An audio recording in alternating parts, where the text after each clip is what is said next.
What has been your worst experience flying in a plane? 20,000 feet, the O2 masks come down. Looming silence from the crew. Finally, the pilot comes on and says lots of electrical systems are out and we are landing at a small airport in 9 minutes. The descent was on full air brakes, which made the flight loud and shaking, with kids screaming because their ears were hurting. Parents screaming at their kids to blow while holding their noses. Adult behind us slapping his thighs shouting endlessly, oh no, oh no. But we got an 8 voucher for lunch at the airport while we waited for a new plane. Edit. This was United Airlines about 15 years ago. There was no one else in the terminal when we landed. But to get our 8 lunch vouchers, we had to prove we were on the flight by showing our ticket. There was a one-line report in the FAA documents saying multiple electrical failure. It was not a lightning strike, since the weather was clear where we were. There was no depressurization either. The pilot deployed the masks as a precaution when the electrical circuits failed. As we landed, a big storm hit the airport from the opposite direction. And that is why we had to land so quickly, hence the full air brakes and rapid, ear-torturing descent. My wife and I were actually quite calm during the event, holding hands AWW. There seemed to be no real danger because the pilot was clearly in good control of the plane. But afterward we slept for most of 3 days straight. Ate in airport food. That's like half a bottle of water and 3 almonds. On a flight from Philadelphia to Denver, late December 1990, as we get about an hour from Denver, pilot tells us a blizzard has closed the Denver airport and we need to divert. We divert to a place called Gunnison Co. Gunnison Airport is small, not really set up for large commercial airliners. As we approach, I look out the window and see mountain tops on either side. The captain comes on and tells us to prepare for an emergency landing, meaning stow your stuff, buckle your seatbelt, and assume the crash position. As in put your head between your legs. Now I'm about 14 years old, traveling with my aunt, 2 cousins and their 2 friends. My cousin Billy and I are joking about this situation, while my aunt is praying with my other cousin. We land and need basically every foot of the runway to come to a stop. The pilot then has to get off the plane and make a phone call because we are basically alone. Hours from Denver, they get some shuttle buses to show up after about an hour. Then we begin the 6-hour ride to Denver. That was a long ass day. We ran into one of our neighbors on a flight going home. He was put next to a old lady who used him as a pillow, then ordered a Coke and spilled it on him. Then got coffee and spilled it again. And then another coffee and spilled it on him again. He flipped out and was moved into our seat row. Did she think the drinks were on him?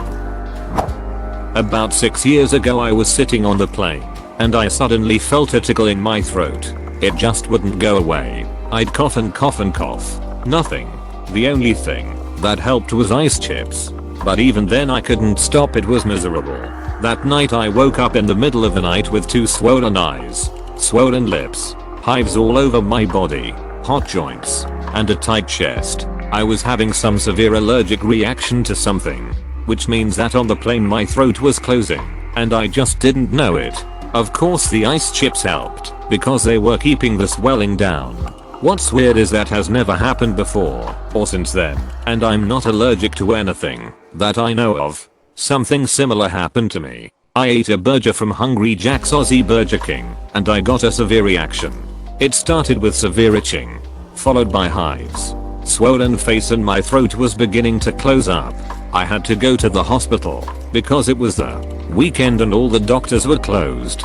The worst of it was my feet got so swollen that it really hurt to walk. It sucked. The strange thing is that I had Hungry Jack's lots of times before and lots of times afterwards, and I never that reaction again. Turbulence so bad, just before landing in LGA, that the flight attendants screamed in horror. They do this for a living. So naturally, I shat my pants. Flying advice from my dad has always been you'll know you're screwed if the cabin crew looks scared. I was on a nighttime flight 15 years ago. All of a sudden, the cabin lights are turned on to full blast and the captain makes an announcement. You may be smelling a noxious odor. We have an electrical fire on board. and can't be sure how quickly it might spread. We are being diverted to the nearest airport and will be executing an emergency landing in 15 minutes. Please give your attention to your flight attendants as they instruct you in proper crash landing procedure. I would have thought there would be hysteria, but everyone became deathly quiet. I had my 11-month-old with me and was advised to hold him in my arms and assume the crash landing procedure as best as possible to shield his body with mine. Everyone on that plane thought we were dead. I was talking quietly to my baby, pointing out the window at the earth below and telling him how beautiful it all was. I didn't want him to die scared. After about 10 minutes and no catastrophic failure, we all began to relax a bit. Thinking that the fire was contained or spreading extremely slowly, we all positioned ourselves for a crash landing. The tarmac was ablaze with the flashing lights of fire trucks, ambulances, police vehicles. All in preparation for a worst case scenario. We landed smoothly without incident. Thank God. That was a really bad 15 minutes. Not my story, but one from my father. He was flying in Russia and there was a terrible storm during the flight and obviously it caused extreme turbulence. Then the captain turned on the PA system and told everyone, "This is Captain Besmertny speaking. We are passing through some light turbulence, so please fasten your seatbelts," in the most monotonous voice possible. Just to note, the name Besmertny translates in Russian to undying. Also, a lightning strike hit the wing, which was pretty scary. This was when I was 11 years old. Went on a 9-hour flight and had the middle seat. An older woman sat in the window seat and had a horrendous smelling perfume on. The kind that gives you a headache in the first 10 minutes. She went to the restroom and applied her perfume every couple of hours. The smell plus turbulence was enough for me to throw up for the duration of the flight. 4 years after, I was so scarred that I took motion sickness pills every flight, only to realize I didn't have motion sickness. It was just that old woman's horrible perfume. 6-hour flight to the west coast. Plane was very hot inside. Had 2 small kids behind me screaming and kicking the whole time. The row was 3 seats wide. My row was 3 sweaty fat people, myself included. I had the window seat. Behind us was the mother on the aisle seat with a toddler in her lap. The toddler would screech every couple minutes and would run up and down the aisle. The 2 older kids behind me spent most of the flight climbing on my seat and playing in the floor, hitting my seat. Their names were super basic names like Jaden and Braden. I learned through the non-stop arguing and screeching fights. The mom did nothing the entire flight, even with requests by the staff. She only said, "This is why daddy doesn't want us to visit." A few come to mind. On a 13-hour flight, my neighbors were a very old Chinese man and his wife who declined to eat any of the airline's food, instead eating some kind of fermented mushrooms they'd brought in a jar with them. The mushrooms stank horribly, and each time they opened the jar it immediately woke everyone around them up, and then the smell lingered in the area for a while. Once was in turbulence so bad that a flight attendant hit her head hard enough on the overhead bin and had to be stretchered off. The lights were flashing on and off in the cabin and multiple people around me were audibly saying prayers. Then, last weekend actually, had a heck of an ordeal with American Airlines where they cancelled our flight, wouldn't answer phones, and couldn't get a customer service rep to speak to us for over 3 hours. Eventually offered us a flight at no additional charge. That took off 3 days later, and would cut our whole vacation in half, which we declined. Eventually got us a taxi to an airport an hour away for a different flight, while accidentally cancelling our return flight, so we basically had to do the whole ordeal over again on the way back. 12+ hour flight, middle aisle on a 747. The seat recliner was broken. The guy next to me took his shoes off, and his feet stank. The woman to my left spilled orange juice on me, and the headphone plug for the in-flight entertainment was broken. I did get extra potato chips as a compensation for the seat problem, though. Child screaming her lungs out in the seat behind us for the last 40 minutes of a 10-hour flight because she didn't want to put her seat belt on for the descent, and her useless father telling her stop screaming 100 times, then arguing with the flight attendants by saying, "Look at her, she doesn't want to put the seat belt on. There's nothing I can do." The saving grace was one very sassy male flight attendant who would walk by every 2 minutes and just say, "Be the parent to the father," and then continue walking. It was hilarious. Bless that attendant. Getting food poisoning 6 minutes before landing and experiencing the landing on the toilet. I was on a small commuter plane, think about 20 seats. Single file the length of the cabin. And we hit a wind rotor, I think that's what it's called, off the mountains. It felt like a giant baby grabbed the plane and shook it like a rattle. Hands down the worst turbulence I've ever felt. Other than that, my trips have been rather uneventful. I unknowingly had a sinus infection when flying from Greece to Italy. Thought I just felt terrible from a hangover. About 20 minutes into the flight my eardrum starts bursting and leaking fluid. It was some of the worst pain I've ever felt. The pressure subsided a bit once we landed in Rome, but I had almost 100% hearing loss in that ear until the swelling went down 4 days later. I chug Sudafed like crazy now if I feel any sort of congestion prior to flying. I was seated next to a woman with an emotional support animal. If I had to guess, it was a pug chihuahua mix. Whatever it was small enough for her to keep on her lap. Apparently, the dog needed its own emotionally support animal because it was a wreck. It kept standing up, whining, and the mofo shite on her lap and would leak piss anytime someone walked by. The smell. Flying into SFO once, and we hit wake turbulence. Normal turbulence just feels like small little potholes in the air, but wake turbulence is side to side turbulence caused by disturbed air from a plane in front. I truly thought the plane was going to flip over and crash as we were landing. I've flown a lot, so not much scares me when flying, but I still vividly remember that.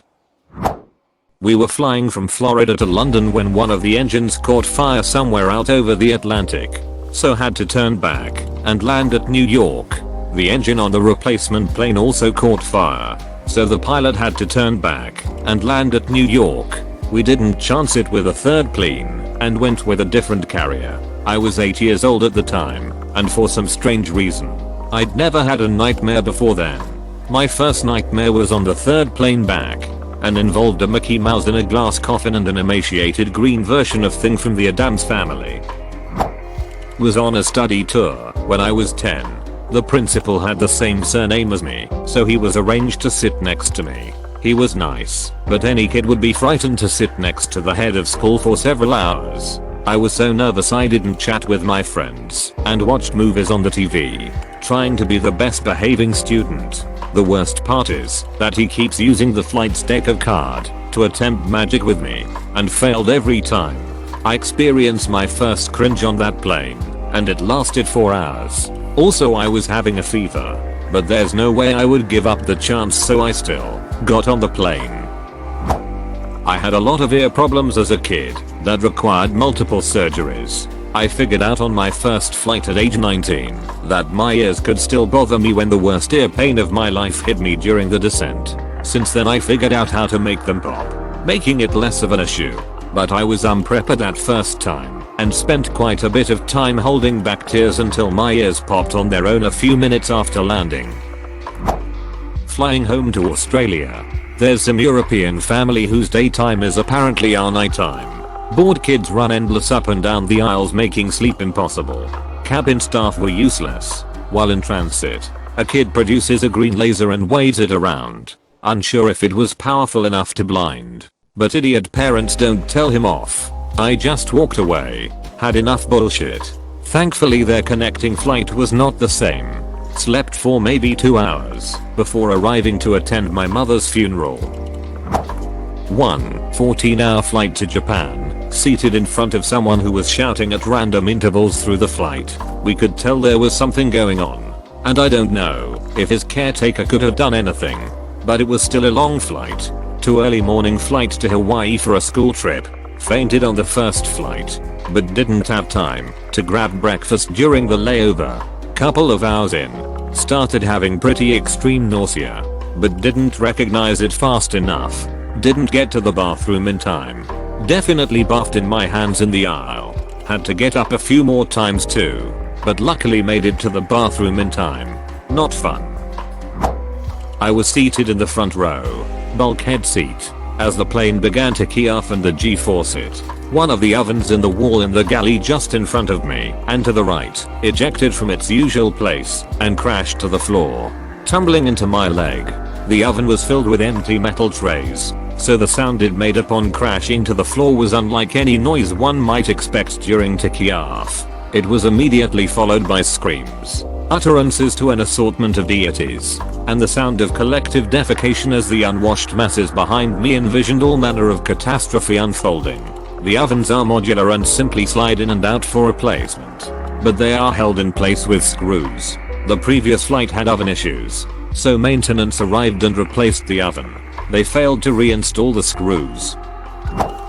My first flight ever. Immediately after landing, a woman who was clearly intoxicated screaming about how she needed to get a dog off the storage under the plan. She started pushing people out of the way and engaged in a physical altercation with another flyer. Needless to say, she was arrested. As if the 3-hour flight wasn't enough time on the plane, we had to wait for all this to go down prior to exiting. Finally, something I can answer. I was headed to the Philippines on a 2-week vacation with my cousin. We were in San Francisco waiting to board. Our plane got delayed 4 hours. That's just the start. Finally, after boarding, they had overseated the plane and no one was volunteering, so they started to force people off the plane, and I had been chosen. After some arguing and negotiating, me and my cousin thankfully stayed on the plane. After taking off and eating our dinner on the plane, the lights got turned off. As the flight attendant was navigating the cabin and handing out drinks, she tripped over someone's foot in the aisle and spilled beer over me and my cousin. After getting cleaned up and into clean clothes, almost everyone was asleep as we were in the middle of the Pacific Ocean. It was roughly 3 AM at this point. I can never sleep on planes, so I was wide awake. I decided to go brush my teeth and use the restroom. Being a multitasker I am, I was using the restroom while brushing my teeth. I know it's unsanitary, but being a guy and having 2 hands makes me productive. Haha. Then everything went south. The plane gave one small bump warning of turbulence with no comment from the pilot. Out of nowhere we hit dead air. The plane dropped, and I mean dropped. My body flew up and smashed the ceiling. Toothpaste and pee flying everywhere in the latrine. Meanwhile, all I hear is bloody murder screaming on the cabin outside the door. I was on the ceiling for a solid 5 seconds that felt like 5 minutes. We finally hit good air and leveled out. In come smashing back down and hit hard. Latrine always an absolute mess. I rush out of the bathroom to my seat and buckle in immediately. The cabin was destroyed. People's food, drinks, personal items were everywhere. Seats were soaked, including mine. Ceiling had food stuck to it. People were still screaming and crying.